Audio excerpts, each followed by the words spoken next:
अनाथ होने के बावजूद मधु एक पढ़ी लिखी आत्मसम्मानी लड़की थी। वो सरकारी स्कूल में टीचर थी।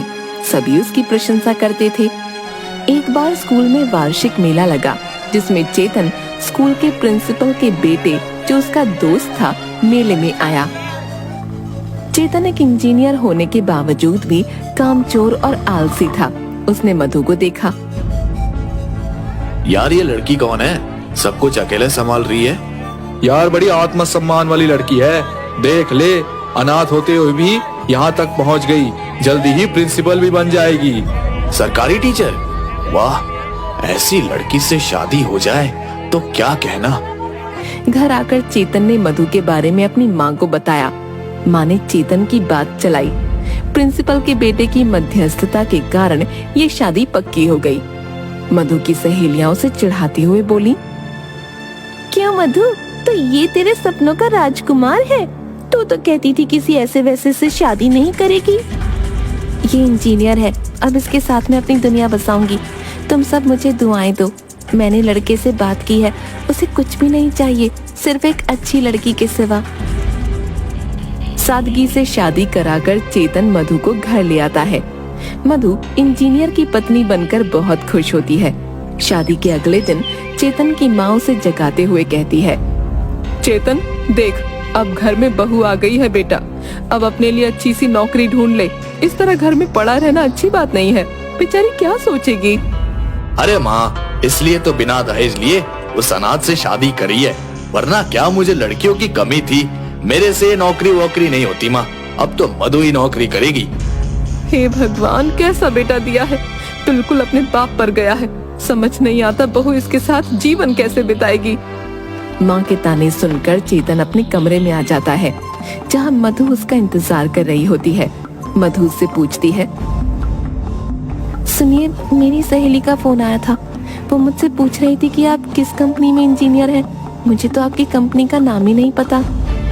देखो, मैं तुम्हें पहले ही बता देना चाहता हूँ, मैं कोई झूठा मक्कार नहीं हूँ। अच्छी खासी सरकारी स्कूल में टीचर हो, बढ़िया तनख्वाह आती है, फिर भला मुझे नौकरी करने की क्या जरूरत। आखिरकार घर में भी तो कोई देखभाल के लिए होना चाहिए। ये आप कैसी बातें कर रहे हैं? खैर, चिंता की कोई बात नहीं है, मैं आपकी मदद करूंगी। हम मिलके आपके लिए नौकरी ढूंढेंगे। नौकरी नौकरी, क्या दिमाग खराब कर दिया। इस घर में तो चैन से बैठ नहीं सकते। और याद रखना, कल से तुम्हारी छुट्टियां खत्म हो रही है। मैं तुम्हें स्कूल छोड़ने जाऊंगा और वापस लेने भी आऊंगा। ये क्या कम है? आए बड़ी। चेतन के जाने के बाद मधु उदास हो गई। उसने सपने में भी नहीं सोचा था कि उसका पति बेरोजगार और कामचोर होगा। वो तो खूबसूरत सपने सजाकर ससुराल आई थी। मैं अपनी पूरी जिंदगी किसी कामचोर के साथ बर्बाद नहीं कर सकती। मुझे इस आदमी के साथ नहीं रहना। मैं इन्हें छोड़कर चली जाऊंगी। सुबह होने पर चेतन मधु को स्कूल छोड़ाता है, लेकिन जब मधु को वापस लेने जाता है तो मधु आने से इनकार कर देती है। चेतन, तुम यहाँ से चले जाओ। मैं तुम्हारे जैसे आदमी के साथ नहीं रह सकती। मैं अपना जीवन अकेले बिता लूंगी। ये तुम कैसी बात कर रही हो? ऐसा भी कभी होता है क्या? मैं तो मजाक कर रहा था। जल्दी ही मुझे नौकरी मिल जाएगी डार्लिंग, मैं कोशिश कर रहा हूँ। चलो घर चलो। झूठ बोलकर चेतन मधु को घर तो ले आता है और कुछ कंपनियों में उसके सामने ही एप्लीकेशन भी भेज देता है।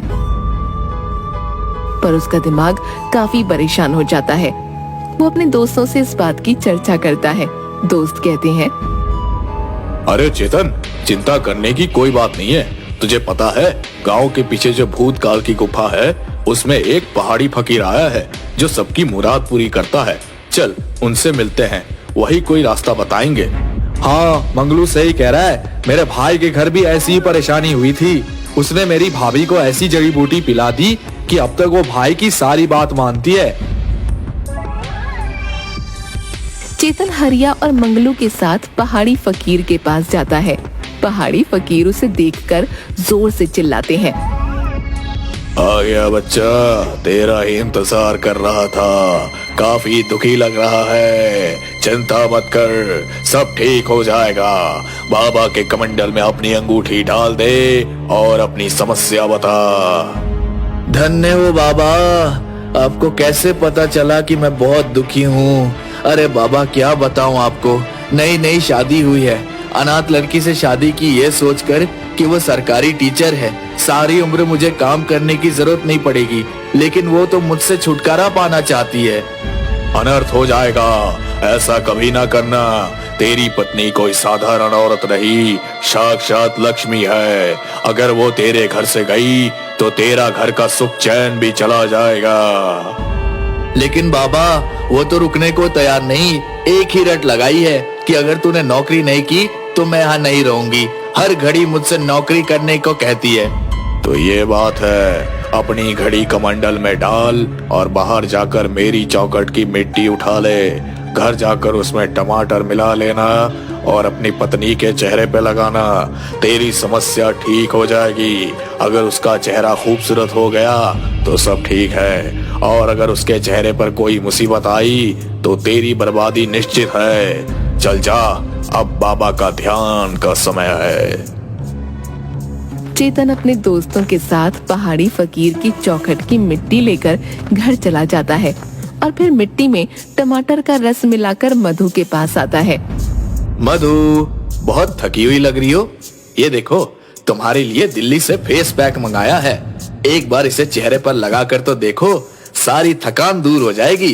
तुम कहती हो मैं तुम्हारा ध्यान नहीं रखता, ये ध्यान नहीं रखता तो क्या है? देखो चेतन, अगर तुमने नौकरी नहीं करी तो तुम मुझे इस घर में नहीं रोक पाओगे। तुम्हारा कोई फेस पैक काम नहीं आएगा। मधु मुंह धोने के बाद शीशे में अपना चेहरा देखती है। हे भगवान, ये क्या हो गया? मेरे पूरे चेहरे पर दाने ही दाने हो गए। हे भगवान, चेतन तुम मुझसे बदला लेना चाहते थे, अब मैं यहाँ नहीं रह सकती। ये तो किसी चीज की एलर्जी लगती है। दूसरी तरफ शीला बहू का चेहरा देखकर बहुत परेशान हो जाती है और बहू से कहती है, अरे मधु, तेरे खूबसूरत चेहरे पर ये क्या हो गया बेटा? लगता है किसी की बुरी नजर लग गई है। सुना है कोई पहाड़ी फकीर आए हैं जो सबकी मुसीबत दूर कर देते हैं। मेरी भाभी की बहू को भी नजर लग गई थी तो उन्होंने ही उतारी। मधु अपनी सास शीला के साथ पहाड़ी फकीर के पास पहुंचती है। महाराज, हम आपकी शरण में आए हैं। देखे ना, मेरी बहू को न जाने किसकी नजर लग गई। इसका चेहरा रातों रात दानों से भर गया है। तुम बाहर जाओ माँ जी, मैं तुम्हारी बहू से अकेले में बात करना चाहता हूँ। शीला बाहर चली जाती है और पहाड़ी फकीर मधु से कहते हैं, बेटी, तेरा पति तेरा काल है। तेरी सास के सामने में ये सब नहीं कहना चाहता था। जितनी जल्दी हो सके उससे पीछा छुड़वा ले और अपने कान के टॉप्स कमंडल में डाल दे। चौखट की मिट्टी उठाकर अपने पति के खाने में मिला दे। अगर ठीक रहा तो बढ़िया है, वरना जल्दी से जल्दी छोड़ के चली जा, सब ठीक हो जाएगा। मधु घबरा के पढ़ी लिखी होने के बावजूद अपने टॉप्स बाबा के कमंडल में डाल देती है। शीला अंदर आती है। देख बेटी, तेरी बहू लक्ष्मी है, कुछ भी हो जाए अपनी बहू को घर छोड़कर कभी मत जाने देना। मधु रात में चेतन के खाने में मिट्टी मिला देती है। खाना खाने के बाद मिट्टी के इन्फेक्शन से चेतन का पेट खराब हो जाता है। हे भगवान, अब तो सारी ताकत भी खत्म हो गई। इतने दस्त आए हैं कि जान निकल गई। अब तो बाबा के पास ही जाना होगा।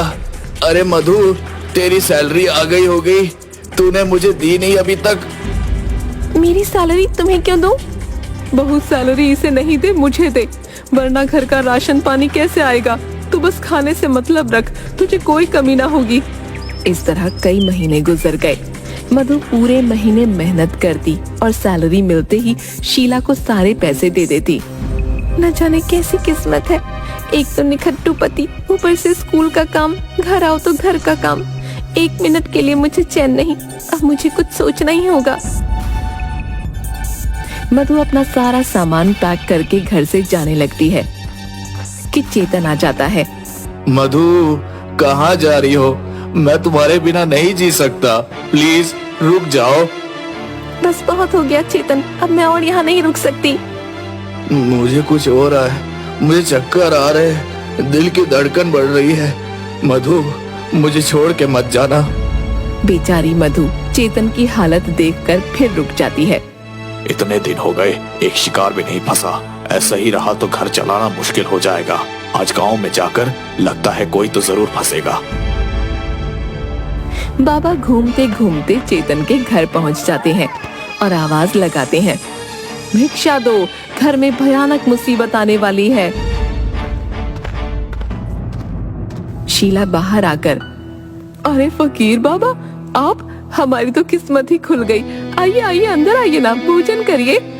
पहाड़ी फकीर अंदर आ जाता है। उसे देखकर चेतन उठकर बैठ जाता है। धन्य हो बाबा, आप यहाँ? तू यहाँ क्या कर रहा है? बाबा, ये मेरा ही घर है, मुझ पर दया कीजिए। हाँ, उपाय करना होगा। तू चांद और तेरी बीवी सूरज, इसका तेज जला देगा और इसके बिना भी तू मर जाएगा।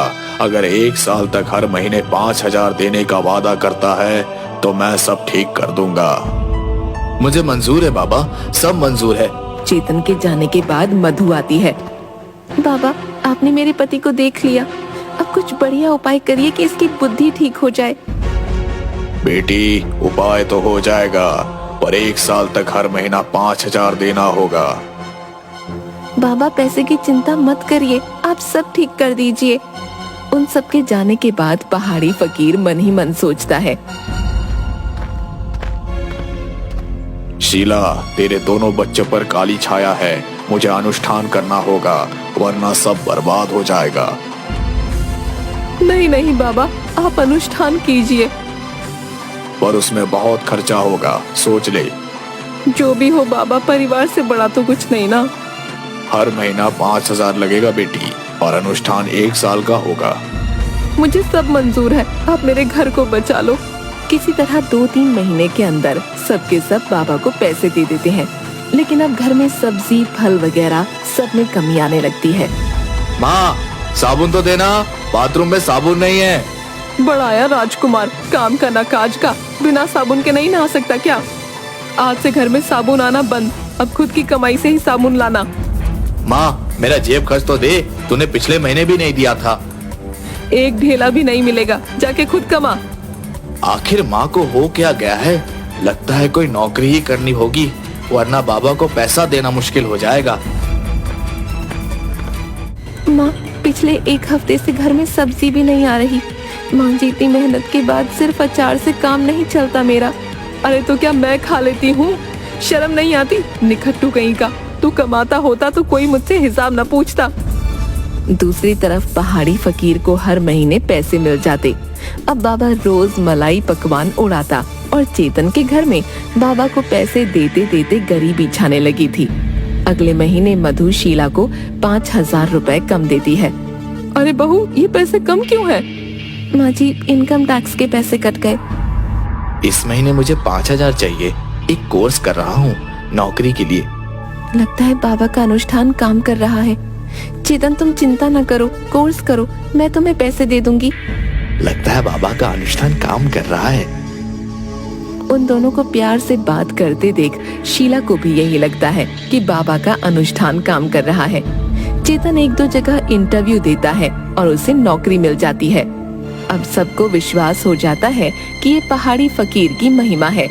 नौकरी मिल जाने के कारण मधु भी चेतन के साथ प्यार से रहने लगती है। अगले महीने शीला, मधु और चेतन अलग अलग बाबा को पैसे देने जाते हैं। मधु चेतन को देखकर छुप जाती है और वीडियो बनाती है। जय हो बाबा, आपका अनुष्ठान तो काम कर गया। ये लीजिए आपके 5,000, बस अपना काम पूरा कर दीजिए। कोई चिंता की बात नहीं, सब हो जाएगा।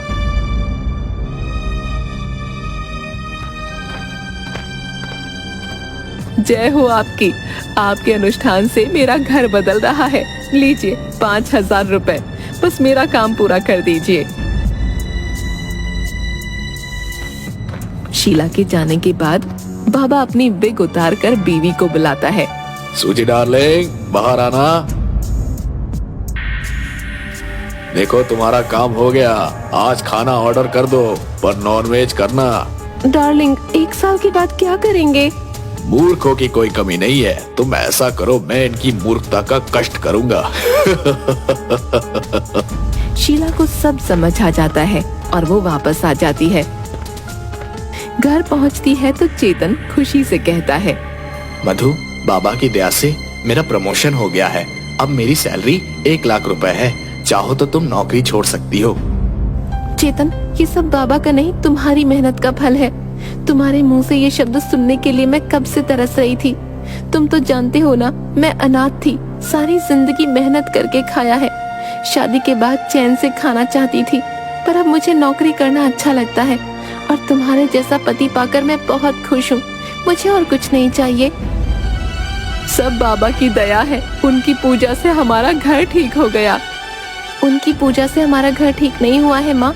हमारा घर चेतन की मेहनत करने से ठीक हुआ है, बल्कि हमारे पैसे से उनका घर ठीक हो गया है। ये देखिए। वो सबको बाबा का वीडियो दिखाती है। इस बाबा की वजह से मैं नौकरी कर रहा था, अब मैं नौकरी छोड़ देता हूँ। क्या? ऐसा कभी नहीं होगा मधु, मुझे अपनी भूल समझ आ गई है। अब हम सब मिलकर इस बाबा को मजा चखाते हैं। बाबा मधु को फोन करके पैसे के लिए पूछता है। बाबा, मैंने अपने जन्मदिन पर आपके लिए खाना रखा है, आप हमारे यहाँ खाने के लिए आइए। मेरे और भी दोस्त आपसे मिलना चाहते हैं। बाबा सोचता है कि उसके लिए और पैसों का इंतजाम होने वाला है। वो खुशी खुशी खाना खाने चेतन और मधु के घर पहुंचता है। आइए आइए बाबा, आराम से बैठिए, लेकिन अपना विग टांग दीजिए, क्योंकि यहाँ पंखा बहुत तेज है। अगर ये उड़ गया तो खाना खराब हो जाएगा। शीला की बात सुनकर बाबा घबरा जाता है और अचानक अंदर से मधु और चेतन पुलिस के साथ निकलते हैं। मधु पुलिस को बाबा का वीडियो दे देती है और बाबा को गिरफ्तार कर लिया जाता है। अरे मूर्खो, ये सब क्या कर रहे हो? मैं सबको भस्म कर दूंगा। नहीं जानते मैं एक सिद्ध फकीर हूँ।